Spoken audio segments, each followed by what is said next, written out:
तारीख 1 अगस्त 2024 को खबर आई, हमास का मिलिट्री हेड मोहम्मद दाइफ मारा गया। 31 जुलाई 2024 खबर फ्लैश होती है, हमास चीफ इस्माइल हानिया ईरान में मारा गया। कहा तो कोशिशें थी हमास और इजराइल के बीच संघर्ष विराम की, लेकिन हालात और बिगड़ गए। एक तरफ हमास चीफ हानिया, उसके बाद मिलिट्री दाइफ मारा गया। उधर हिजबुल्लाह के टॉप कमांडर पर हमले हो रहे हैं। हमास हिजबुल्लाह का समर्थन देने वाले ईरान कह रहा है इजराइल को मुंह तोड़ जवाब देंगे। अब हमास चीफ और उसके मिलिट्री विंग के हेड की मौत के बाद आगे क्या होने वाला है, आज जानिए यहाँ। मेरा नाम है मनोज, आप देख रहे हैं जनसत्ता।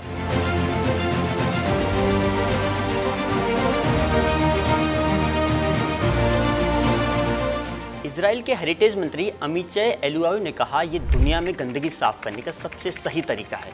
अब कोई काल्पनिक शांति सरेंडर समझौता नहीं होगा। हानिया की मौत के बाद दुनिया कुछ बेहतर हुई है। इस्माइल हानिया 2019 के बाद से ही कतर में रहते थे, लेकिन अभी ईरान के राष्ट्रपति मसूद पेजेश्कियान की शपथ समारोह में आए थे। राष्ट्रपति पेजेश्कियान और ईरान के सर्वोच्च नेता आयतुल्लाह खामनेई के साथ हानिया की मुलाकात की तस्वीरें आखिरी तस्वीर बन गई। किसी देश के भीतर इस तरह का अटैक सही नहीं माना जा सकता। हानिया और हमास की निकटता आपको इससे समझनी चाहिए। 62 वर्षीय हानिया हमास के सबसे मजबूत चेहरा तो थे ही, साथ ही पॉलिटिकल ब्यूरो प्रमुख भी थे। फिलिस्तीनी शरणार्थी कैंप में जन्मे हानिया को इजराइल ने 1989 में 3 साल के लिए कैद कर लिया था। 1997 में हानिया को हमास आंदोलन के नेता का प्रमुख नियुक्त कर दिया। धीरे धीरे उनका कद और बड़ा होता गया। 2018 में अमेरिका ने हानिया को आतंकवादी घोषित कर दिया। कुछ दिन पहले हानिया के परिवार पर जो एयर स्ट्राइक हुई थी, उसमें उनके बेटे समेत ग्रैंडसन की मौत हो गई थी। पूरी दुनिया में हानिया को हमास का मेन कर्ता धर्ता के तौर पर देखा जाने लगा। ईरान ने तो हानिया को शहीद का दर्जा देकर उनका बदला लेने तक की बात कह दी। ऐसे में दुनिया भर में कई तरह के सवाल लोगों के मन में हैं। पहला, क्या हमास चीफ हानिया की मौत के बाद हमास खत्म हो जाएगा? पहले चलिए फ्लैशबैक। 1948 में जब इजराइल अस्तित्व में आया तो यहूदी और फिलिस्तीनी के बीच तनाव बढ़ने लगा।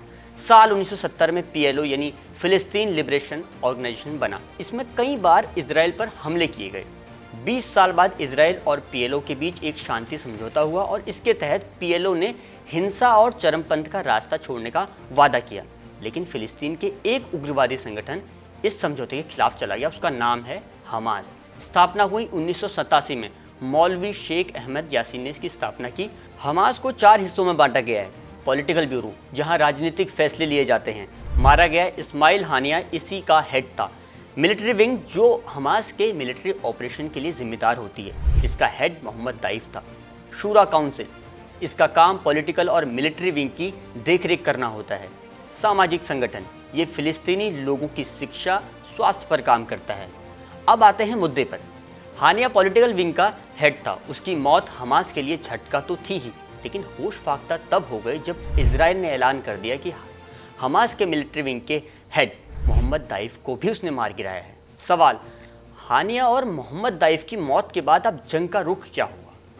विदेश मामलों के जानकार बताते हैं, जंग की जिम्मेदारी हमास के मिलिट्री विंग के पास थी। हानिया के पास हमास की राजनीति और कूटनीति की जिम्मेदारी थी। हानिया और दाइफ की मौत के बाद हमास के लिए जंग मुश्किल होगी। पिछले साल 7 अक्टूबर को जब हमास ने इजराइल पर जो हमला किया, कहा जाता है उसका मास्टरमाइंड दाइफ था। रिपोर्ट्स के मुताबिक 1200 लोगों की जान गई थी और कहते हैं इसकी भनक इस्माइल हानिया को नहीं लगी। सवाल अगला, हमला ईरान में हुआ, क्या ईरान और इजराइल के बीच बढ़ेगा अब टकराव? हानिया की मौत के बाद मध्य पूर्व एशिया के देशों में तनाव की स्थिति है। हानिया की मौत के बाद ईरान का मकसद क्षेत्र में यह संदेश देना होगा कि कोई भी उनके देश में घुसकर हमला करेगा तो उसकी कीमत उन्हें चुकानी होगी। अगले 1 हफ्ते में ईरान इजराइल पर ठोस कदम उठा सकता है। वेस्ट एशिया जानकार कमर आगा कहते हैं, सभी जानते हैं इस ऑपरेशन में इजराइल की खुफिया एजेंसी मोसाद की सक्रियता है, लेकिन देखने वाली बात यह होगी कि ईरान इस हमले पर बदला अकेला लेगा या फिर उसके मिलिट्री ग्रुप भी उसके साथ आएंगे। इजराइल ने अब तक हमले की जिम्मेदारी नहीं ली है। वो बार बार ये संकेत कर रहा है कि उसका हमला सिर्फ हमास पर था। इस्माइल हानिया और मोहम्मद दाइफ की मौत के बाद हमारी नज़र मिडिल ईस्ट में चल रही उन सारी उथल पुथल पर है। आप देखते रहिए जनसत्ता।